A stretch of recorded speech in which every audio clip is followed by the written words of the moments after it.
My name is Dr. Steve Bourne, and I'm here to demonstrate for you the Human Power Generator. The Human Power Generator is designed to demonstrate for people the difference in energy use for a typical incandescent type electric light bulb and the newer style LED light bulbs. When you operate the hand crank, it produces electricity, and that electricity operates the bulbs, and the difference in effort required to light each of the light bulbs is a very tactile feedback for users on how much energy is required to power these different types of light bulbs. When you receive the Human Power Generator, it's going to come in three components. It's going to be the generator itself, a special light box, and a cable to connect them. To set up the Human Power Generator, take the cable, it's Speak-On power cable, and connect it to one end to the light box and the other end to the hand crank generator. Make sure the light bulbs are screwed in, and that's essentially the setup. The Speak-On power connector is keyed, so it only goes in one way. Insert it fully into the receptacle, rotate clockwise until it clicks.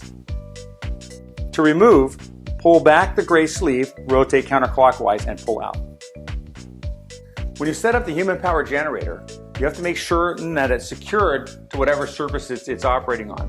When the children or adults crank this, they can put quite a bit of force on it and it will tend to move.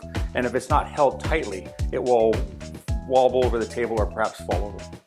The light bulbs used on the Human Power Generator are special light bulbs. They're 12-volt light bulbs that are typically used in marine or RV applications. So if these get damaged or broken, please replace them with 12-volt units. They are available at Home Depot.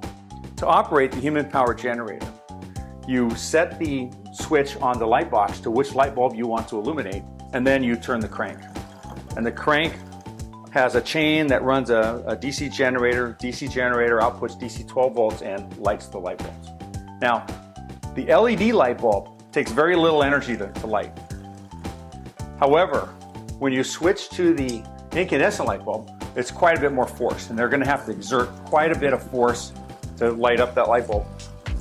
Now, one thing we want to do is we want them to see that difference, but we don't want them to see the difference suddenly. In other words, don't switch back and forth while they're cranking.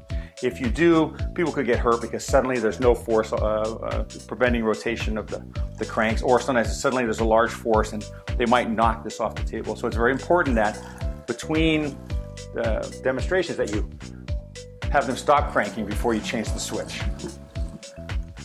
So when you operate the Human Power Generator, when you turn the crank operates a chain that's connected to the axle of a DC generator. And as you turn the crank, you turn the generator produces DC power. Now, when you turn the crank and you produce power to light up the light bulb, the amount of force you apply to the crank is proportional to the amount of power you're producing. So when we switch to the incandescent light bulb, obviously there's going to be a lot more force required because it takes more power to light the electric light bulb. Whereas when we're on the LED light bulb, it takes very little force. For more information on this or other energy toys, visit the Energy Toys website. Thanks for watching.